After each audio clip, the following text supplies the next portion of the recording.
John Cruz at TD Ameritrade joins us now for the final trade of the day. We are topping this segment with oil because it's on a lot of people's minds. So the options market was going gangbusters with such bullish strategies in oil from here. There were. We saw quite a bit of activity on the call side in the oil majors. Saw it in Exxon, ConocoPhillips, pretty much across the board. I think a lot of that is going to continue to play out as we move away from the news on the Iran deal. I think definitely that is going to give a boost, not only just underlying crude oil, but they think that's actually going to help out a lot of these big oil companies moving forward. So we're seeing a lot of activity on the call side. If you look at ExxonMobil, a lot of activity around that 80 call strike certainly in play. And it looks like that's a little bit more of a speculative trade because it's right there at the money. Right. BP, Chevron, Exxon, 5 calls trading for every 1 put. Now that's decidedly bullish paper there. I think it'll be interesting to see exactly how much higher crude oil can go. But we're also hearing some of the bigger banks raise their outlook for the price of crude oil for 2018 as well. So these oil stocks might go up from here and they might not then if it's speculative, correct? I think it'll really come into not only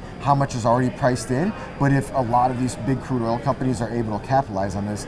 What do you think about Disney from here? Saw a lot of activity at that $100 put strike here post earnings, so I think it's going to be interesting to see how this plays out, but I think there's still a lot that we need to get in terms of news for what's going to play out just in this sector in general and what that means for Disney moving forward. Do you think traders are hedging in Disney here? I think so. I think what you're seeing, that $100 level, looks like it could become a little bit of at least a psychological support level on the downside, so I think that's why you're seeing a lot of that put activity build up at that 100 strike. And then Valiant.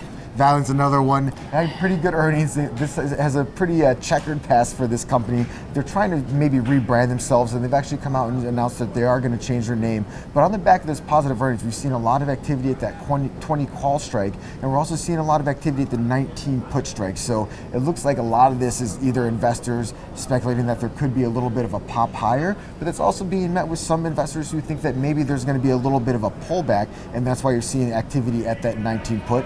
It'll be interesting to see who's right in that moving forward. Thank you for your trades today. Thank you. Check out businessfirstam.com to find out where to see our entire show. And don't forget to like, follow, and share Business First AM.